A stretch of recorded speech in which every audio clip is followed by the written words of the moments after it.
moi, de là où je viens, je ne veux pas céder à cette idée que parce qu'on est issu du hip-hop, comme c'est un pays, on doit absolument parler de telle thématique issue du hip-hop pour le hip-hop.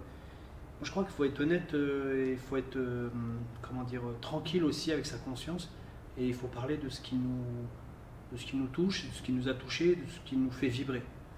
Moi, je suis né au Maroc, je suis arrivé en France à 8 ans, je ne parlais pas français, j'ai appris, j'ai fait des études, je suis tombé dans la danse hip-hop par hasard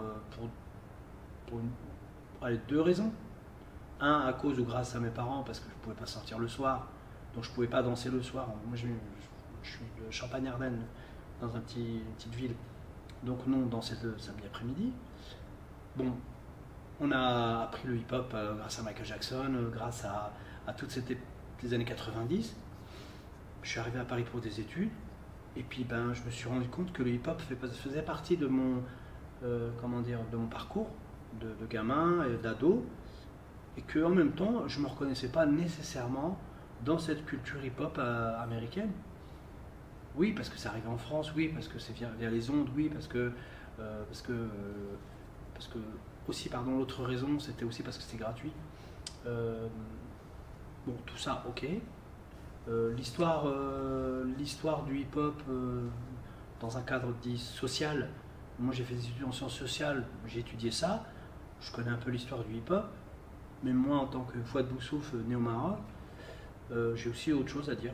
Donc, bah, il y a d'autres danses que mon corps a éprouvées, d'autres musiques qui me font vibrer, qu'elles viennent d'Afrique du Nord ou d'ailleurs.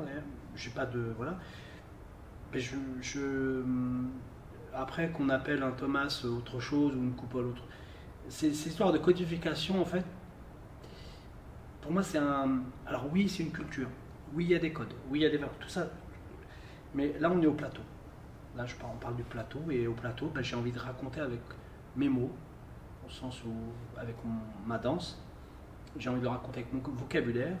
Et quand le vocabulaire hip-hop ne me convient plus, ou ne me convient pas, ou n'est pas assez étoffé pour ce que j'ai envie de raconter, par rapport à mon parcours et par rapport à ce que mon corps a éprouvé, ben, j'ai pas de problème de conscience avec ça.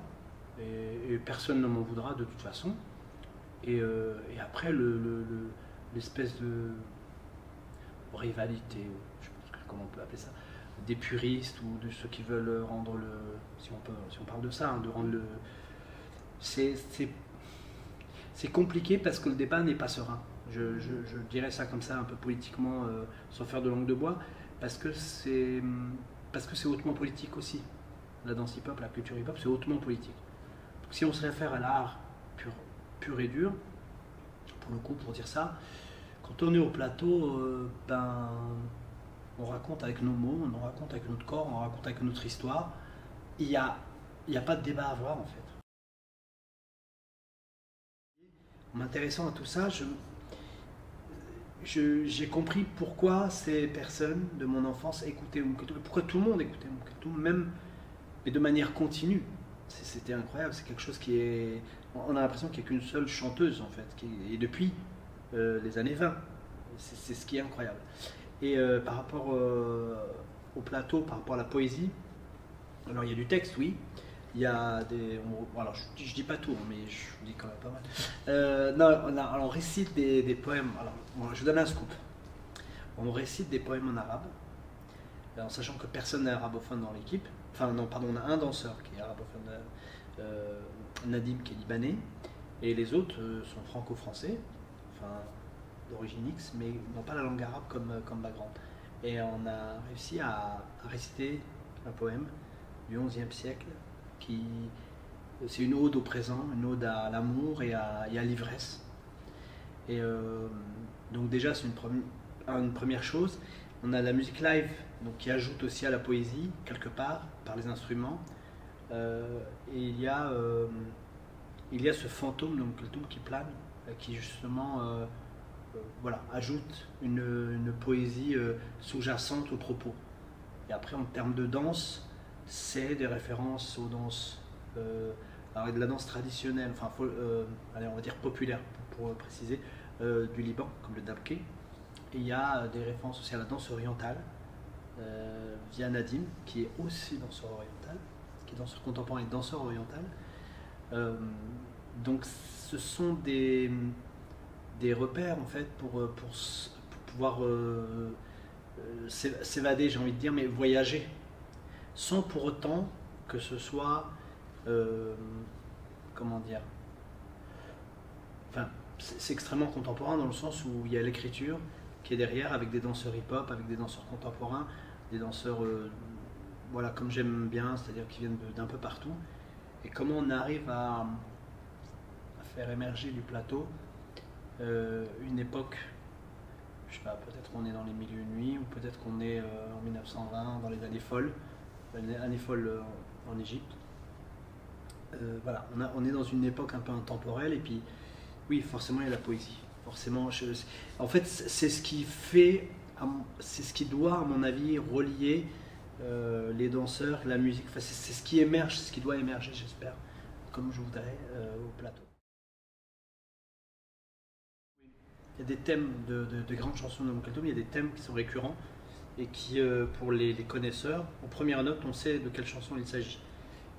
Et c'est des thèmes qui sont étirés, sur lesquels on a, qu'on a filtré, avec lesquels on a joué. Et ce sont des thèmes qui sont, voilà,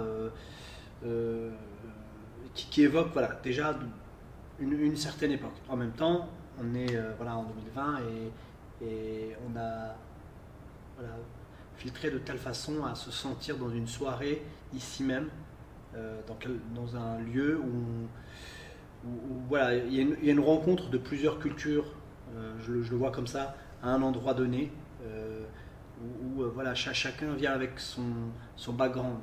Et c'est en référence aussi à Omar Khayyam, parce que au XIe siècle, voilà, il était, je vais y arriver, à Samarcande. D'ailleurs, c'est en référence aussi au livre de Amin Malouf, qui raconte l'épopée de Omar Khayyam sur des faits vrais, et en même temps c'est romancé.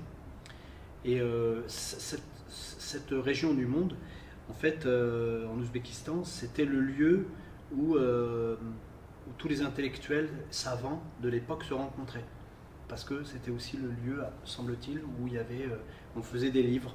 Et donc il y avait du bois pour faire des livres, enfin écrire un petit peu tout ce qu'on avait appris, ou qu'on avait envie de mettre sur papier. Et pour moi, voilà, c'est une très belle époque, moi, que je remets au plateau, mais de manière plus corporelle, en fait. On a du corps au plateau, on a des danseurs au plateau. Ah, il y avait des idées, hein, il y avait des idées d'images, etc., etc. À un moment donné, ça faisait c'est trop oriental, c'était trop chargé. Et au fur et à mesure, mais c'est comme ça que je travaille, il faut que ça soit chargé, puis ensuite on réduit jusqu'à trouver le juste nécessaire.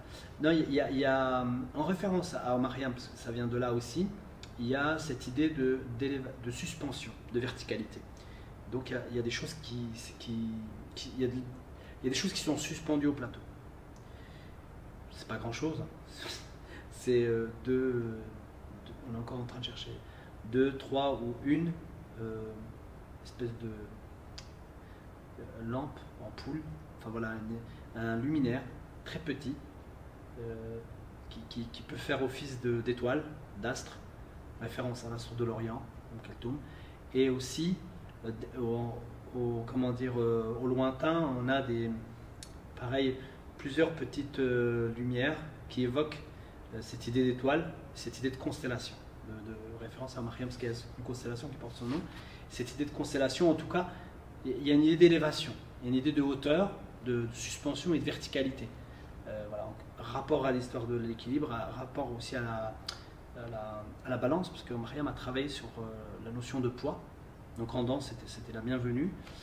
Voilà, donc il y a au lointain, il y a une espèce de rideau de fil qui permet peut-être de se projeter comme si on est au lointain. Il y a quelque chose de projection au lointain pour éviter d'être dans peut-être quelque chose de trop enfermant. Même si déjà on est...